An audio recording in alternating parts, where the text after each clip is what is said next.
Cheat Code Support Strategist by myheadinthecoudsnotcomingdown. Read by Rat Overlord. Chapter 45. Missing. Summary. The search for Uraraka begins. What do you mean she just disappeared? Shota was about to tear his hair out. Shinso, she doesn't have an invisibility quirk or anything. She can't just disappear. Well, I don't know what to tell you, because 1 minute I had her in a capture hold, and next thing I know, I was holding air. Shinso sounded like he was freaking out, which was perfectly understandable considering the circumstances. She just popped out of existence with zero warning. We've torn the entire agency apart and we still can't find her. Okay. Shota took a deep breath. Okay, Uraraka's missing. We can deal with this. Gunhead's already on the phone with Netsu, correct? Yeah. Shinso almost sounded like he was about to cry. You'll find her, right? Shota swallowed. We'll certainly try. He hung up and rubbed his temples. Of all the things he'd expected to deal with on the internships, a missing student wasn't one of them. Noise complaints, behavior recommendations, maybe even villain attacks. That was all within the realm of possibility. But a student going missing? It was every teacher's worst nightmare, and to make matters even worse, they had zero leads because she'd gone missing from a secure hero agency in full view of a pro hero and a half-dozen other interns, and no one had seen anything. He didn't even know where to start. His phone rang and he picked it up without looking. Shinso, if this is about Uraraka, it hasn't been long enough for us to find anything yet. Well, this is about Uraraka. Netsu's voice sounded grim. But I believe there is one lead that you'll need to be informed of. Isugu hopped up on the desk next to May, who was currently welding something or another. Wasn't Dr. Shield supposed to be here already? Who cares? May shrugged. If you need to unlock the lab, that'd be a different story. But if we're just picking a project to work with anyways, then it doesn't really matter when he shows up. I guess, Isugu said slowly, going back to his laptop. I've been thinking about what I want to do, and I'm not sure whether I want to do some sort of mapping software, or maybe something to help with those earrings that Melissa's wearing. Having an early warning for panic attacks sounds like really useful technology. Oh, what are you working on? Right now? May tightened one last screw and pushed her newest baby aside. Nothing. But that was basically a portable artificial sun. I got the idea from that bird boy in Shinso's new class. There might be all sorts of other quirks sensitive to light. Oh, cool! Isugu grinned and got out his notebook. That would be really useful for a lot of heroes. Do you think there is an advantage to having a spherical, or would it be better to be used as a flashlight? What about... He was cut off by his phone ringing. He looked to May to see if she knew who was calling, but she just shrugged and started taking her new invention apart. So Isugu just picked it up. Hello? Isugu? Hitoshi sounded panicked on the other end of the phone, and Isugu immediately put his notebook down and waved May over. You've got that whole man in the chair thing going, right? So, you know how to keep secrets, yeah? Yeah? Isugu put the phone on speaker as May came over to stand beside him. You're on speaker with May, by the way. What's wrong? Well, Hitoshi's voice became a little softer. I probably shouldn't be telling you this, because it would be really bad if the media found out right now. But, I know you two know a lot about quirks, and I thought maybe you'd have come across something like this, or I don't know what to do. Take a deep breath, Extra Credit-kun, May instructed. We're right here, and the media are boring, so we're not going to tell them, and you know we can keep a secret. Otherwise, Izukun would probably be dead. So, let's see if we can help. Isugu nodded in agreement. Take your time. Well, Hitoshi groaned. You know how I'm interning at the same place as Uraraka, right? Isugu and May exchanged a confused glance. Yeah. Why? We can't find her. Instantly, Isugu and May both sat up, ramrod straight. What? On the other end of the phone, Hitoshi sighed. She disappeared in the middle of a spar. One minute I had her in a hold, and the next she was just nowhere. Isuku ran to the nearest computer. And there wasn't any purple mist, right? That's what happened at the USJ, so try to remember. No. Hitoshi took a deep breath. She was just gone. Wait, I might have seen a little bit of some greenish glow, or maybe it was pink. That might have been a trick of the light, though, and there definitely wasn't any purple mist or anything.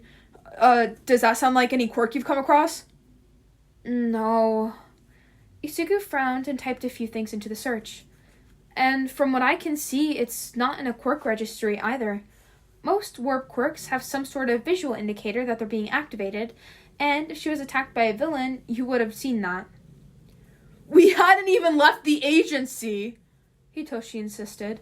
There were no villains. Isuku sighed. I'm sorry, but we can't really help more. We'll keep thinking and get back to you if we come up with anything, yeah? Thanks. Hitoshi sighed. I mean, Aizawa and Netsu are already working on it too, so hopefully we'll find her soon. Let us know, May said.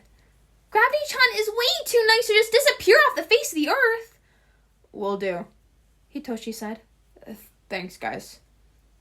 Yeah. Isuku hung up and looked over at May. I wish there was something more we could do. What can we do, Izu-kun? May whined. We're on a floating island hours away from Japan. I guess. Isuku bit his lip. Well, back to work? May nodded and picked up her screwdriver grimly. Back to work. Shota figured he should be getting used to being angry on behalf of his students by this point.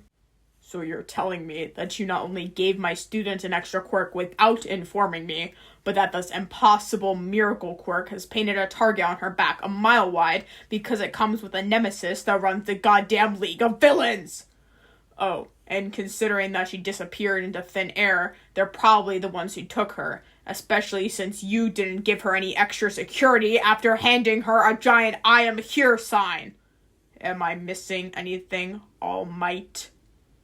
All Might cleared his throat awkwardly. Well, I had not anticipated them finding her so soon. Shota glared at him. Well, they did.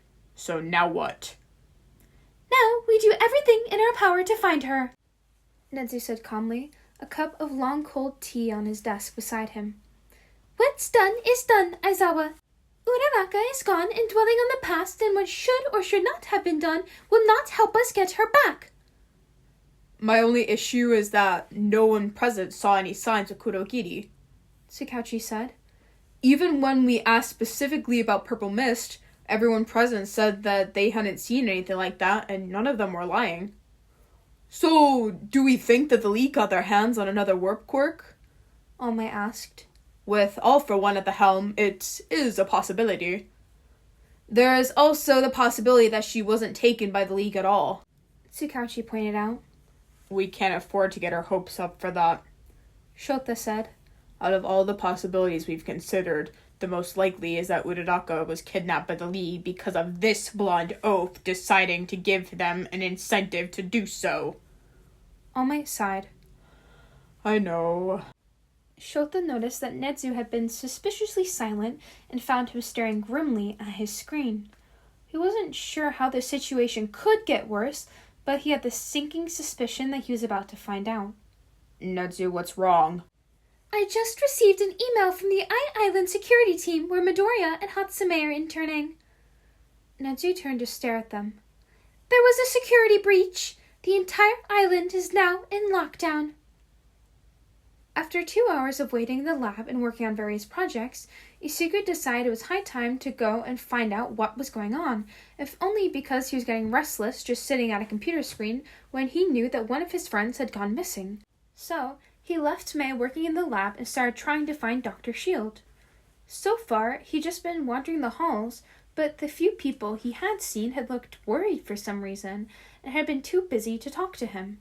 Eventually, he'd found someone who was at least able to point him towards Melissa's room, so right now, he was hoping that she'd be able to either take him to her dad Or at least tell him why no one had even peeked their head in on them all morning. He was just a few halls down from where he'd been told to go when he caught sight of Melissa, and to make it better, her dad was walking beside her. Isuku waved wildly and started running towards them. "Hey, Melissa! Dr. Shield!" "Oh, Midoriya." Dr. Shield's shoulders were slumped, and he looked much more tired than he had been when Isuku had first seen him last night. "Sorry I never showed this morning. I should have sent one of the other inventors in my place, but we've all been working overtime with, well, everything. The current situation has thrown us all for a loop." But what is the current situation?" Isuku asked. "Because if there is one, no one told us anything about it." "The island is currently in lockdown," Melissa explained. "I was just on my way to let you know. We had an intruder come into Dad's lab a few hours ago, and until we're sure how she got in, no one is allowed on or off the island, and communication is limited as well. It's kind of a mess right now. But if it helps to keep everyone here safe, then it's worth it, right?" Isuku nodded. "Right. Did they get through by hacking, or was it some kind of quirk? I know you probably have a lot better analysts and programmers and everyone here, but if there's anything I can do to help..." Dr. Shield shared a look with Melissa before he turned to Isuku. "Honestly, we have no idea. It could be a quirk, or it could be from some tech that we've never seen before. She just popped into existence right in front of me. No warning, no indication, or anything, or that anyone would ever be arriving. Honestly, our scientists would be absolutely ecstatic about having a mystery to solve if it weren't such a threat to the safety of the island." Isuku nodded. "Yeah, I can see that. Wait, did you say just popped into existence?" Melissa nodded.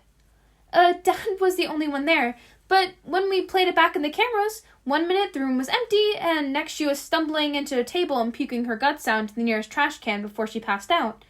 We've given her medical attention, but so far no one knows who she is or how she got into this lab." Dr. Shield groaned. "Our only lead is that she was wearing what looked to be a hero uniform at the time. We're waiting to hear back from the company that produced it, but it doesn't match any licensed heroes."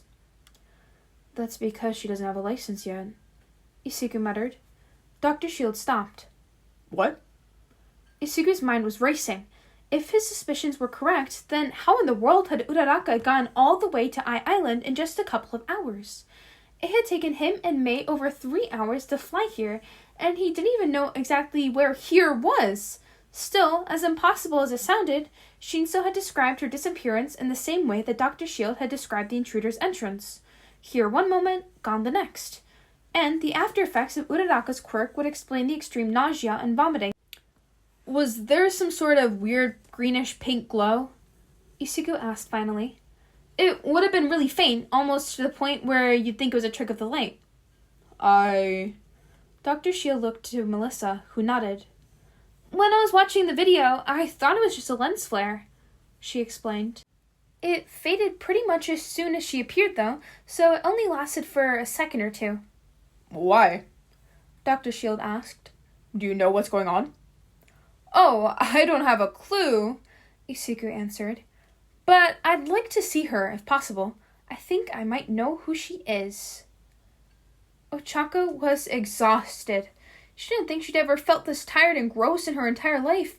But even with all that, there was still too much energy vibrating inside her. She kept her eyes screwed shut, hoping that if she could just keep it all in, then maybe it would go away and she'd be able to fall asleep again. She really hoped that the last thing she remembered was actually just some weird dream, because if it wasn't, then she didn't know where she was on top of everything else.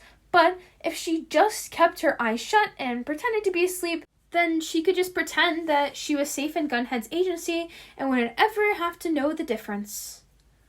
A door opened and she heard a few people walk into the room before an unfamiliar voice started speaking. "She seems to be suffering from quirk exhaustion, but since we're not sure what her quirk is, then there's no way of knowing whether it's coming from here or if it's from whatever she was doing beforehand." Well, this is interesting." This voice was familiar, and Ochako's eyes shot wide open. The room spun as she sat up way too quickly, but she was too relieved to care. Midoriya smiled at her. Hey there, Uraraka. You're not supposed to be here. As always, I hope you enjoyed, and if you did, feel free to leave a like or comment down below, and remember to subscribe so you can stay up to date with whenever I post. Remember to hydrate, not dehydrate, and to love yourself.